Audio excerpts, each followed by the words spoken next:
I know people, man. I know.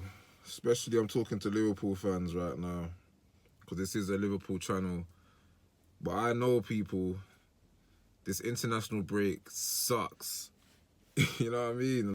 But I'm up early, doing dad duties. Little man, my son, has a match today. So I'm just here sitting in the van. And I just thought, you know what? I might as well just bring you guys a video, man. I might as well bring you guys a video and just talk about how much I hate international breaks, and I'm so happy this is the last one until March. Bro, I miss Liverpool right now, man. And listen, I understand that playing for their country means a lot to these players, you know what I mean? But I'm always gonna prefer club football over international football, unless it's like a tournament, unless it's like a World Cup or a Euros. That's the only time I care about international football, man. So yeah, this is just like, I don't know, let's just talk, man. Let's talk. Let's talk about, what can we talk about, man? Contracts. Still no news on contracts. Like, we don't even know what's going on. It's the international break, 2-week break. You're just thinking that Liverpool will come out, there'll be some type of news from Liverpool Football Club regarding these contracts, bro. But we ain't heard nothing. We're just hearing the usual. That Virgil's obviously in talks, as we know.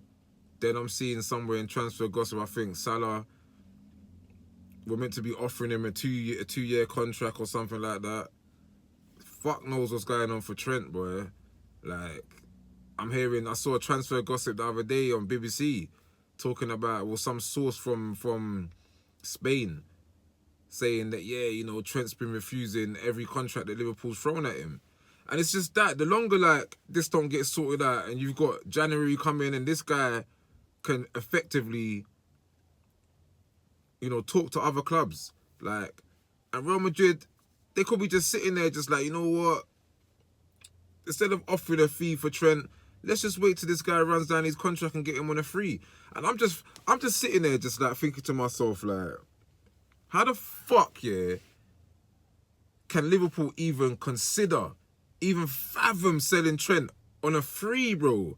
Do you know what I'm trying to say? Like Salah, I can understand, because Salah obviously probably is gonna want big money in it. Probably gonna want to pay a rise. And you know, Liverpool, we're tight. Like, we're cheap when it comes to wages. I wouldn't say we're cheap when it comes to wages, because some of our top boys are on big money. But Salah's the first player in history to be on the money that he's on. What's Salah on, about 350 a week or something like that? Like, he's the first ever Liverpool player to see that type of money a week. So what do you think Trent and Virgil sitting there like looking at when it comes to their contracts and, you know, the pay rise that they should get? I don't know, man. Like, even down to like, how did Liverpool get in this position? That's the question that a lot of people have. Like, how did Liverpool allow 3 of their key players to be in the last year of their contracts? Like, it's like, how? That's what people are thinking, like. But I think there was one game that we was playing, I can't remember, I think it might have been in the Champions League. I think it might have been the Bayer Leverkusen game, you know, where Steve McManaman was one of the pundits, innit? Alongside Alan Hutton. Yeah, I think it was that one. Yeah, the Bayer Leverkusen game. No, it was the Aston Villa game. The Aston Villa game, yeah, because that game was on TNT Sports. And he said something that like made me think, like, you know what? That could make sense, you know? Because it's like we seem to forget. There was one stage here, like especially under the last little, you know, few years of Klopp's reign, where we had no sporting director, you know. There was no like hierarchy. Remember, Michael Edwards had left the club at the time. Julian Ward was supposed to be, you know, the replacement sporting director. He then left. So there was no, then everything fell on Jurgen Klopp. Jurgen Klopp was in control of transfers, everything. And then we brought in, is it Jorg Smatka, if that's how you pronounce his name. And then, you know, he came in and bought a few players, I think, in that summer, innit? Was it when we, you know, I think he got I think he got your likes of McAllister over the line and that. McAllister, Szoboszlai, Gravenberch, and Endo. I think Szymaczka was the sporting director in charge of that, getting in those 4 players in that summer. But yeah, like we have to remember, people like Liverpool fans, we had no structure at the club. So who was looking after contracts under that whole, era of Jurgen Klopp and George Schmadtke? Because Schmadtke only came in to basically just be the sporting director and try and get some transfers over the line. I don't think he was in control of contracts. You know what I'm trying to say? I don't even think Jurgen Klopp was in control of contracts. And Jurgen Klopp could have had that. Do you remember when Fergie left? And I can't remember what player was miserable. I don't think it was Rooney at the time. All I know, there was something going on between Fergie and someone. And I remember he left in his last match interview, post-match interview, and he was asked a question about a situation in the club, and he goes, "It's not my problem no more." You get me? It's whoever obviously comes in next, innit? So how do you know it was like Jurgen Klopp didn't have that same type of response or feeling towards just like, contracts at the time? Like, it's not my position. My position right now is just to make sure the team ends the season well, innit? Contracts is on whoever. Do you know what I mean? So we have to factor in that, why some of these players have gone down to their last year of their contract, because it went until the summer really when Slot has come in. That, he came in Slot, Richard Hughes came in, obviously Michael Edwards came in as the new CEO of football. He brought back Julian Ward. We got a few other technical directors as well to basically put a structure in place, innit, at Liverpool. So now that structure's in place, and I understand that, like, the summer transfer window, we only bought 1 player in Chiesa.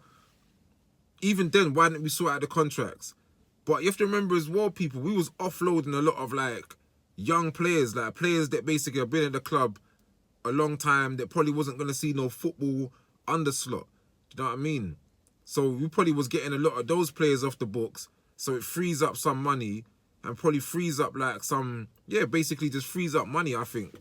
So they could probably sort out these contracts for Virgil van Dijk, Salah and Trent. That's what I believe anyway, but sometimes we have to like analyse and really look at things in life before we just, because we have a tendency of to just like, as fans, to just throw our toys at the pram and things like that, get mad and all this type of jazz, like, you know what I'm trying to say? So sometimes it's good to hear insight from someone that might not be thinking too emotional. And Steve McManaman to say that he believes that the contract situation is because there was no one at the club that was actually, this was their job. This was their position to basically get these contracts sorted out. The fact that there was no structure. So maybe that's the reason why we're in this position as with the contracts. That's what I'm saying. It's just like, when I heard that, I kind of thought, that makes sense. It's just like when people was calling for Robbo about his form, that Robbo's finished, and then Slot come out in the press conference and said, the reason why Robbo's form might be up and down is because the brother got injured in the Euros. He came back late from the Euros because he had the extended break, and then he didn't really get to have a pre-season. Do you know what I'm trying to... When I heard that too, I was like,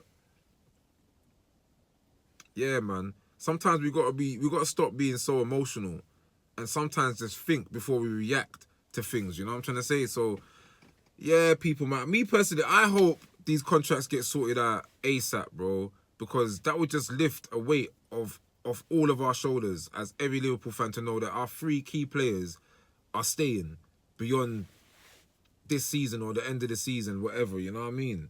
I just kind of wanted to talk to you guys today about something, man. So yeah, I thought let me just bring this little video. Don't worry, people, man. 1 more week, our beloved Liverpool will be back on the screens, man, again, and we'll be able to continue this title charge, because we are in a title race, people. And people, man, let me know what you guys think, man. Let me know what you lot think about this contract situation. Is Trent gonna sign, or are we gonna lose Trent? Is Salah gonna sign, or are we gonna lose Salah? Is Virgil gonna sign, or are we gonna lose Virgil? But like, I think the 2 latter ones we kind of know, because these 2 have come out and openly said that they want to stay at Liverpool. Trent, he's just come out and said little subliminals here and there. He hasn't officially He hasn't fully like come out and said like, yo, I want to stay at Liverpool. I want to sign a contract for Liverpool. He hasn't fully said that. So I'm still a bit skeptical about Trent, but I, for one, definitely don't want to see Trent leave this club at all. I don't. As well, I get it's Real Madrid. I understand that they're the biggest club in the world and that. I understand that he's won everything at Liverpool. I understand that. I understand that it was Klopp that gave his debut. He played under Klopp for 9+ years and now Klopp's gone. He might want a new challenge. I understand that. But I want to just let Trent know this.